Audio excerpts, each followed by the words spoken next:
Human environment settlement, transport and communication.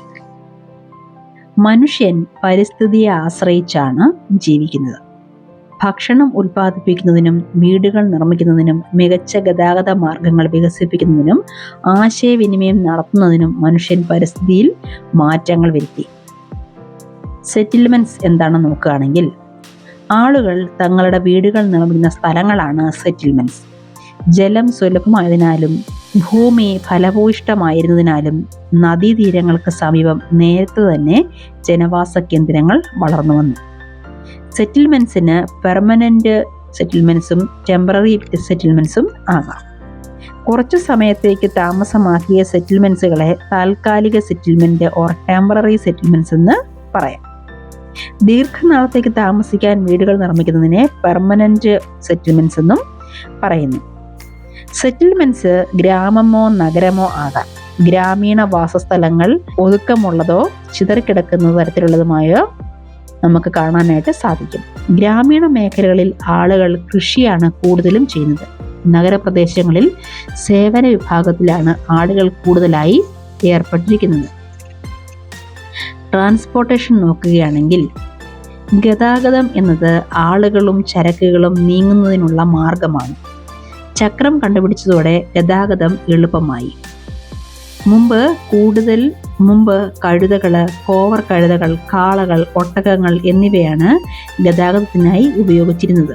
നേരത്തെ വ്യാപാരികൾ ഗതാഗതത്തിനായി കടൽ മാർഗമോ കരമാർഗമോ ആണ് സ്വീകരിച്ചിരുന്നത്. ഇപ്പോൾ 6-8 മണിക്കൂറുകൾ മാത്രമേ ഇന്ത്യയിൽ നിന്നും യൂറോപ്പിലേക്ക് യാത്ര ചെയ്യാൻ എടുക്കുന്നുള്ളൂ.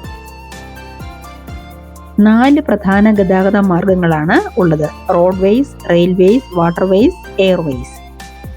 റോഡ്വേസ് എന്നാൽ ചെറിയ ദൂരങ്ങൾക്കായി സാധാരണ ഉപയോഗിക്കുന്ന മാർഗമാണ് റോഡ്വേസ് എന്നുള്ളത്. റെയിൽവേ എന്നുള്ളത് ഭാരമുള്ള ചരക്കുകളും ആളുകളെയും ദീർഘദൂരത്തിൽ വളരെ വേഗത്തിലും ചിലവ് കുറഞ്ഞും എത്തിക്കുന്നതിനാണ് റെയിൽവേ നമ്മെ സഹായിക്കുന്നത്. സ്റ്റീം എഞ്ചിൻ്റെ കണ്ടുപിടുത്തവും വ്യാവസായിക വിപ്ലവവും റെയിൽ ഗതാഗത വികസനം വേഗത്തിലാക്കാൻ സഹായിച്ചു. ഡീസൽ, ഇലക്ട്രിക് എഞ്ചിൻ തുടങ്ങിയവ ആവി എഞ്ചിനുകൾക്ക് പകരമായി ഉപയോഗിക്കാൻ തുടങ്ങി.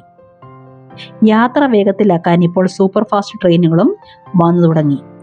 ഇന്ത്യൻ റെയിൽവേ ശൃംഖലയാണ് ഏഷ്യയിലെ തന്നെ ഏറ്റവും വലിയ റെയിൽവേ ശൃംഖല.